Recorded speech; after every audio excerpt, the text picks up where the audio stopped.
We were on vacation for the last 6 days. I went to Mexico. Oh, yeah? Now, initially, I flew into San Diego and went to Oceanside, or O-Side is what they like to call it. And I went to visit our friends who run Link Soul. They make the great clothes that we get an opportunity to wear. And their founder, John Ashworth, went to his golf course called The Goat. And great vibe there. Get an opportunity, go play that golf course and tell him I sent you. And then went down to Mexico and took a tour of the wineries down there, a wine tour. Huh. Went glamping, as the kids like to say. We stayed in a bubble one night at a vineyard, and then we stayed in a glorified tent another night and had a nice time. I thought Mexico was always warm because it was cold and windy and raining. But the people were wonderful, and the wine was surprisingly good. And well, after a while, it didn't matter. Have a couple of drinks, and you're like, yeah, this is great wine. Yeah, Paul. Are you big in Mexico? Are you the Sports Center guy? Did people come up to you? I had one guy who thought I was Jim Lampley. Traditional. Classic. Yes. Classic. They're like, hey, anybody ever tell you look like the boxing guy? And I go, the boxing guy?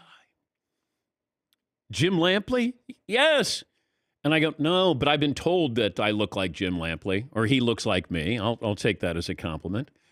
I did get a young man who waited on us, and he recognized me from Adam Sandler movies. He had no idea that I was a sports guy, because he said, you know who you sound like? And I go, who? He goes, Dan Patrick. I go, I am.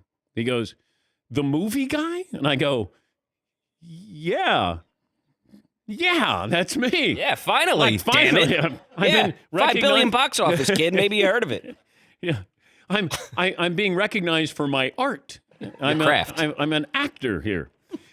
I go coming back from Mexico, going across the border in Tijuana, and I get to I have to show your passport, so I get up to the booth, and the guy goes, it says you're a broadcaster on your passport.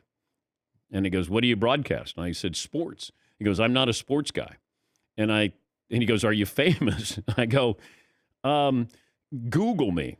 Well, there's a long line of people waiting to get across the border. And this is no exaggeration. 10 minutes. He's reading. He goes, you got a whole page. You got a whole Wikipedia page. He started reading off things that I've done. Now, people are waiting to get over the border. And this guy's like, yeah, I should join. So he says to one of the guys, hey, I got a sports guy here. He goes, that guy knows sports. He goes, I don't know sports whatsoever. Dan Patrick. Oh, you heard? Yeah. Do you know that So he got my resume. You're doing a meet and greet at the border. Yes. And then it probably took us 20 minutes longer because then he wanted to talk. And, he said, I haven't had anybody put broadcaster on their passport. I said, well, that's what I am. I didn't know what else to put on there. Yes, he. When the French kid and I were driving across country, we were in New Mexico, I think, and hit a border stop. Yeah. Even though we never crossed the border, we hit a border stop. And the guy was there. They were all like fatigues and their faces were covered. It was like really intimidating. And we pull up and roll the window down. I said, hey, how you doing? He goes, you two alone? Yeah. You American? Yeah. Go ahead. That was it. That was the whole thing. You two alone? Yeah. You American? Yeah. Go ahead.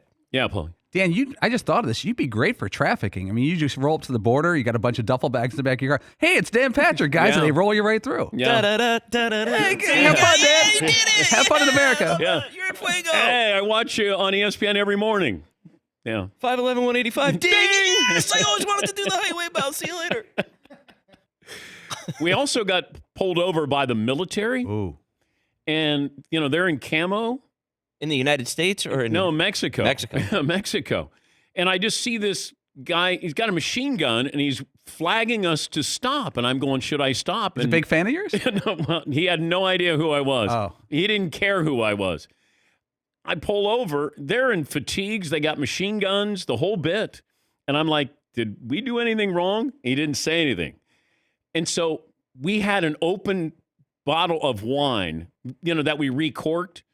And I'm thinking, oh, my God, like they weren't worried about us having a bottle of wine that we had opened the night before and didn't want it to go to waste. So we have it in the car.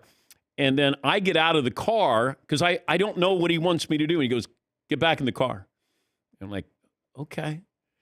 And so he went around the car and then he wanted to see what's in the bags. And then I'm like, are we good? And he goes, yeah.